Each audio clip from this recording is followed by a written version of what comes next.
C'était donc à la Mosson contre Montpellier, sous les yeux de Grégoire Margoton.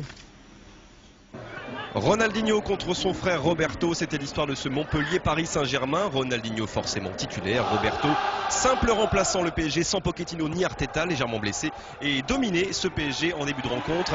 Ensuite ce coup franc de Sylvestre et cette accélération d'Abdoulaye Cissé, le remplaçant désigné de Touafil Maolida, parti à Rennes. Un bon centre tendu, bien repoussé par la paume ferme de Jérôme Alonso. Ce coup de pied arrêté surtout, ces Montpelliérains sont en jeu en première période. La tête de Zodic par exemple inquiète la défense parisienne, mais ne bat pas Alonso pour l'instant.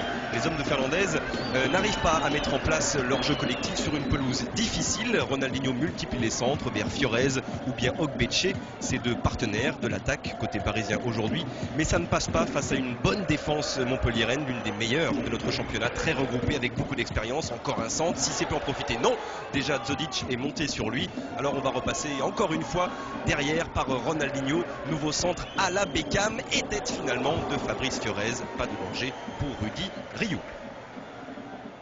Fabrice Fiorez, on l'avait vu décisif dès son premier match sous ses nouvelles couleurs parisiennes face à Lorient en début de semaine, mais pas de réussite sur ce coup-là. On retrouve les Montpelliérains à l'attaque et la force de percussion de Jean-Christophe Rouvière, la poitrine et la frappe du gauche enchaînée. Là encore, le cadre se dérobe pour le Montpelliérain et pas de réussite pour les hommes de Michel Mézy. 0-0 à la pause, on change de côté. Ogbeche un peu plus en pointe dès le début de la seconde période par rapport à la première. Des Parisiens un peu plus conquérants et surtout collectivement plus aboutis. On retrouve Ogbeche. Bon travail d'Ogbeche et frappe enchaînée, repoussée par ce bon retour de Guillaume Moulec. Ogbeche face à cette défense montpelliéraine, ça ne passe toujours pas.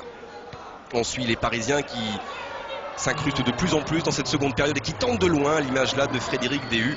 Là encore, c'est au-dessus de la transversale de Rudy Rioux. Et puis quelques changements en fin de rencontre. Luis Fernandez croit peut-être qu'il y a une bonne opération à faire ici. Il fait rentrer Aloisio et en face, c'est Rui Pataka qui vient de faire son entrée. Premier match depuis très longtemps pour le Portugais et il manque là le cadre de Jérôme Alonso. C'est sans doute la plus belle occasion montpelliéraine depuis le début de la rencontre, car Alonso là était peut-être battu. Le pouce levé de Michel Mézy, mais toujours pas de but. On va suivre encore ces Montpelliérains. La 90e minute se rapproche, centre de Pascal Fugier, tête de Bernard Mendy, reprise de Doumeng, erreur de Del Carcouri. Alonso qui s'impose et derrière Franck Sylvestre qui, voilà encore sa frappe passer nettement au-dessus du cadre parisien. Toujours pas de réussite à l'arrivée. 0-0 logique qui contente tout le monde. Question, mais qui rapportera chez lui le maillot de Ronaldinho? Franck Sylvestre pensait le mériter, mais Roberto et son frère l'avaient déjà promis à Louis Nicolin. Des fois, ça peut aider d'être président. Il est mince, le loup. Hein. Ah, quel favoritisme! Grand collectionneur de maillots, oui. Louis Nicolin. Et